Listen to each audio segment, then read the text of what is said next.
Hey everybody, welcome back to the Nerd Method Let's Play of Hearthstone thingy.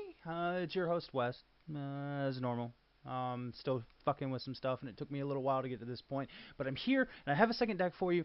One I've been wanting to show you since I did the first one.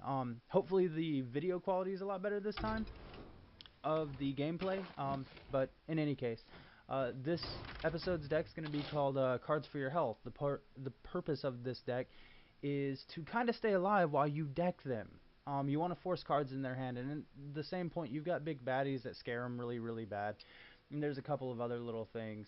And actually, right now, I'm going to make a quick deck change.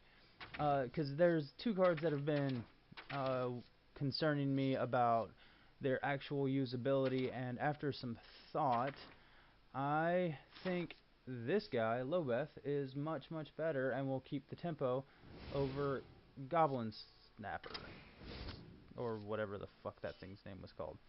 And gotta put my swipe back in. Alright, now let's go play. Come on, there we go. Playing is of the essence. So it's going to be another casual game as normal, because frankly I don't care what rank I am. Not right now, not while I'm doing these things, and not while I'm trying to figure out the video. I might try and do a legendary run sometime, but I haven't gotten to that point yet, and I'm not the best player, so fuck you. At the same point, if you guys like these things, hey, let me know. There is a comments box, and there will be links to the deck. I will put it in Hearthstone, and there will be a link in the description box, and feel free to follow us on all of our social media thingies, because I know we've got them. And please go over to the website and hang out with us. So the incarnation of this deck came from a friend of mine haphazardly putting one together, and after I took a quick look at it, I was very pleased with the general components of it, and I was already working on this other kind of Deckum deck, where you get to just mill out your other person. And anyone who's not familiar with the term mill, that comes from, it's a Magic the Gathering term. There was a card a long time ago called Millstone that you activated it, and it would mill the top two cards off, or it would take the top two cards off of your opponent's library and put them into their graveyard, which hits milling. And I think that was the initial, like, creation of that sort of play style. That being said, Hearthstone initially came out with a couple of cards that altered, or that allowed you to force your opponent to draw cards, not necessarily put the cards from their library into their graveyard, but to force them to draw them, which means their deck lessens. When their deck lessens, they exhaust. If you've played this game, you know that. If you haven't played this game, well, now you know. Other than that, I'm sitting here playing this guy, and it says he's playing a warrior deck. Rongoose. Well, Rongoose, you're my opponent in this game, so we're about to find out exactly how good / bad I am. If I can beat you, yes. If I lose, fuck. And no, I'm not re-recording this if I lose. This is not how I play this. It seems kind of pointless. So far, with a couple of the incarnations with this deck, I've gotten what I would consider fairly successful wins with it. It's about a 2-to-1 win-loss. Not as consistent as I would like, but it's still not bad. So one of the big keys with this deck is not being afraid to take a hit. We've got these healing touches in here and antique heal bots to kind of give us some life back, and I want them to draw cards for things like Clockwork Giant. Lessens the cost. I get to put an 8/8 on the table, and it basically makes your opponent go, oh shit. At the same point, he's trying to rush something by playing Warsong Commander. Alright, I think he's going with an aggro deck, and unless I can get some defense on the table, I'm kind of fucked. I can play the gain life game, but really this deck doesn't start doing anything until we're in the 8, 9, 10 crystal, mana crystal range.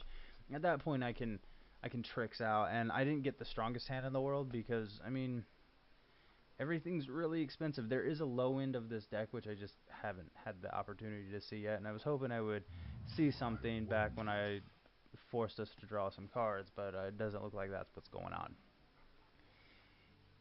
In the meantime, we're just going to sit here and wait and see what's going on. Well, I guess what are you doing? Quit thinking. Okay, he's playing a micro deck. I know what's happening. And oh, I can't believe he wasted that card on that. Okay. I actually might be able to win this by putting pressure and exhausting his options. So he's going to try and rush the win. I can hold out long enough, just based on how my deck's set up. So what I'm going to do, and I seriously doubt he can do 9 damage to me next turn. There's a small possibility he can do it, so this is either a make or break turn for me. So, but we're about to find out what's going on. Oh, okay, so he needs some extra cards. That's another big thing with this deck. If you happen to play an opponent that plays cards that allow them to play cards, like let it stay. Like, that is the least of your concerns. You want them to try and exhaust their deck pile, because frankly it doesn't matter to you. They can spend all the mana they want trying to get further into their deck, because at some point they're going to hit this piece where they're like, yay, I've got my deck, and then they have no deck. And many times as I've played this over and over and over again, they have all hit that point and just kind of freaked out. And I've had many people concede on me after this, so it works out. Naturalize is actually a really powerful card in this deck, and what I'm hoping is they play bigger, harder to kill things, so that I can force them to draw more cards. The downside of this is if they've got big key cards in their deck, I am fucked. Man, I'm struggling to stay alive. Oh, okay, so this is good. We've got that. That's going to force a card out of their deck into play, which is an excellent thing for me. It's these weird things, or it's these simple things that really help push the decks along.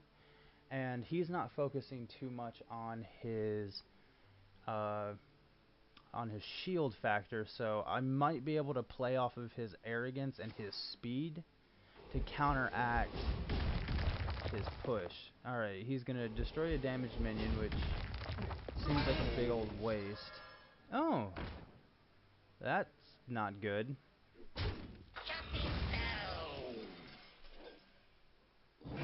Oh, I was hoping he'd fuck up and swing. That would have been fucked up and put the whirly bird in play, but it looks like no. So we're gonna do this,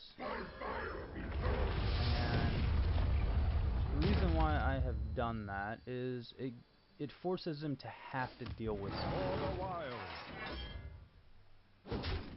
In addition to that, I'm hoping it kills one of his 2 bigger cards. He can run at me. He's gonna have to do damage to himself, to his berserker, in order to get at me. We must cleanse and the kill me Sunwell. this turn. I seriously doubt he's... Well, he might. We must cleanse the Sunwell. Whirlwind. Let's see. 5, 6, 7, 8, 9, 10, 11. Oh, that was it. That's game. He's got me. I do promise this deck is a lot of fun. It looks like I got a shitty hand this time, but as you can tell, there's a lot of potential for it. Ragnaros does play a big... is a switchable card. It's just a big problem. But as always, I hope you enjoyed this. I am going to go work on another deck. As you can tell, I've got a few that I've been working on, and I am really hoping that when the new set comes out, Pain and Gain's going to increase because there's a lot of cards that's going to work with that. On top of that, feel free to visit the website. It's nerdmethod.com, and let me know what you guys think. Yeah, have a great time.